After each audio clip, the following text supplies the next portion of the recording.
দ্রুত গণতান্ত্রিক পরিবেশ ফিরিয়ে আনতে অন্তর্বর্তী সরকারকে তাগিদ দিয়েছেন রাজনৈতিক দলের নেতারা। তারা বলছেন, নির্বাচন কবে হবে সেই সিদ্ধান্ত নেবে জনগণ। সাভার জাতীয় স্মৃতিসৌধে পুষ্পস্তবক অর্পণ করে তারা বলেন, ৫৩ বছরেও স্বাধীনতার সুফল পায়নি জনগণ। তাই নতুন রাষ্ট্র বিনির্মাণে সবাইকে ঐক্যবদ্ধ থাকতে হবে। মহান বিজয় দিবসের সকালে মহাসচিব মির্জা ফখরুল ইসলামের নেতৃত্বে জাতীয় স্মৃতিসৌধে পুষ্পস্তবক অর্পণ করে বিএনপি। এই সময় বিএনপির স্থায়ী কমিটির সদস্য AZM জাহিদ হোসেন বলেন, জনগণের ক্ষমতা জনগণকে ফিরিয়ে দিলেই সকল সমস্যার সমাধান হবে। যত প্রলম্বিত করবেন সমস্যা তত দীর্ঘায়িত হবে এবং আজকে জনগণ দ্রব্যমূল্যের ঊর্ধ্বগতিতে দিশেহারা, জনজীবন আজকে বিপর্যস্ত।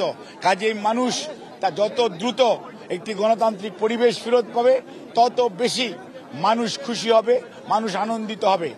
দেশকে এগিয়ে নিতে গণ অভ্যুত্থানের যে উদ্দেশ্য তা বাস্তবায়ন করতে প্রতিটি স্থানেই সংস্কার প্রয়োজন বলে মনে করেন রাজনৈতিক নেতারা।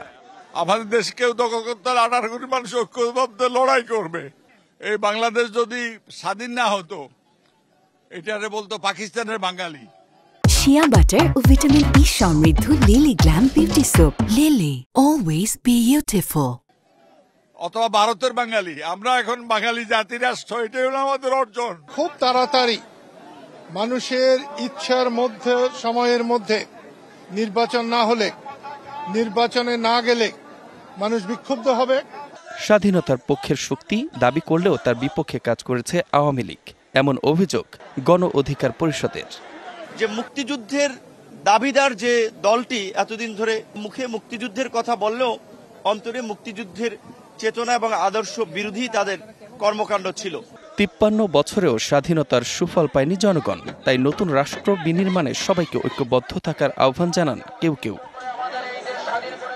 স্বাধীনতার সুফল পেতে ঐক্যবদ্ধ জাতি গঠনের বিকল্প নেই বলে মনে করছেন রাজনীতিবিদরা। DBC news desk.